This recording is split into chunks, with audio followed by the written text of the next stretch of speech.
श्रीनगर में आज सुबह से बारिश हो रही है। कई इलाकों में तेज बारिश हो रही है।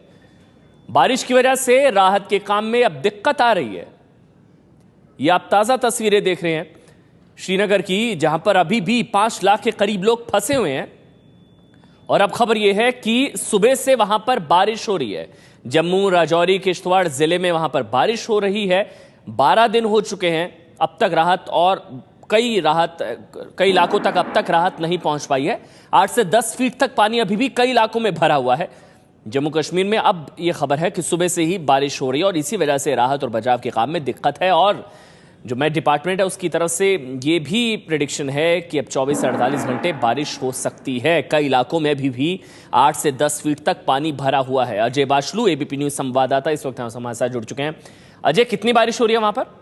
देखिए अमन, अलग अलग हिस्सों में अलग अलग तरह की बारिश हो रही है। अगर जम्मू की बात करूं तो जम्मू में कम बारिश हो रही है, लेकिन जो अमन खतरे की बात यह है, जो इलाके बाढ़ग्रस्त ज्यादा थे, जैसे राजौरी, पुंछ और उधमपुर के डोडा और किश्तवाड़ के इलाके, वहां पर अमन काफी तेज बारिश हो रही है। जम्मू में भी हालांकि बारिश हो रही है, लेकिन इस बारिश का सबसे ज्यादा असर ऑपरेशन मेघ राहत पर पड़ रहा है, जो कि सेना और वायुसेना द्वारा चलाए जा रहे हैं बाढ़ ग्रस्त क्षेत्रों में पहुंचने के लिए। इसके साथ साथ अमन, इस बारिश का सबसे ज्यादा असर जम्मू श्रीनगर नेशनल हाईवे पर जो नाशरी जगह है, जहां करीब एक नेशनल हाईवे का पैच खिसक गया है, और वहां पर लगातार आशंका ये जताई जा रही थी कि अगले 12 से 24 घंटे में नेशनल हाईवे खोला जाएगा। लेकिन अब क्योंकि उस इलाके में भी बारिश हो रही है, ऐसे में जम्मू श्रीनगर नेशनल हाईवे को खोलने का जो ऑपरेशन है वो भी सुस्त पड़ गया है। जम्मू से जो, क्योंकि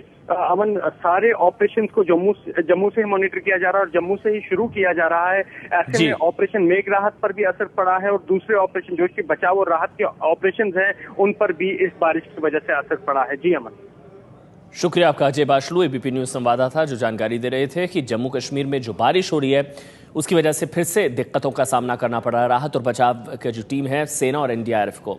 लेकिन अब तक 1,67,000 लोगों को राहत पहुंचाई जा चुकी है। उन्हें राहत शिविरों में लाया गया है, जिन्हें बाढ़ के बीच से निकाला गया है। करीब 5 लाख लोग अभी भी वहां पर फंसे हुए हैं। पानी कम हुआ है, लेकिन मुश्किलें लगातार बढ़ती जा रही है। दवाइयों की किल्लत अब वहां पर हो गई है। एटीएम में पैसे खत्म हो रहे हैं।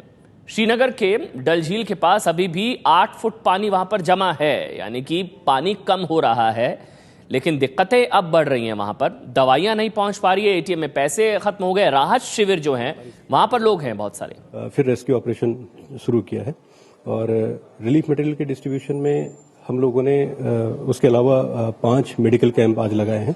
5 डॉक्टर्स हैं और हमारे जितने भी यहाँ से मेडिसिन भेजी गई हैं और मेडिकल फर्स्ट रिस्पॉन्डर्स जो हमारे वहाँ पे गए हुए हैं, उनके द्वारा मेडिकल हेल्प रिलीफ कैंपों में दी जा रही है।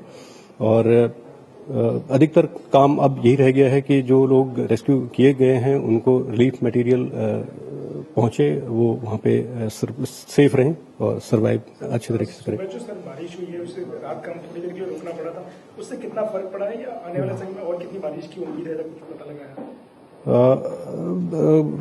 हैम्पर हुआ था ऑफ कोर्स थोड़ी देर के लिए, लेकिन उसके बाद फिर दोबारा से जितनी भी टीम्स थी दे वर प्रेस्ड इनटू एक्शन और जो रेस्क्यू का काम था वो दोबारा से शुरू कर दिया गया।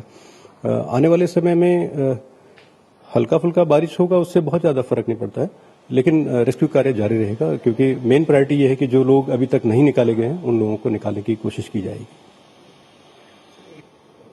Sir, what are the scenario there in Jammu Kashmir now, and how much rehabilitation work has been done and rescue work has been done? As of now, NDRF has rescued 49,115 people.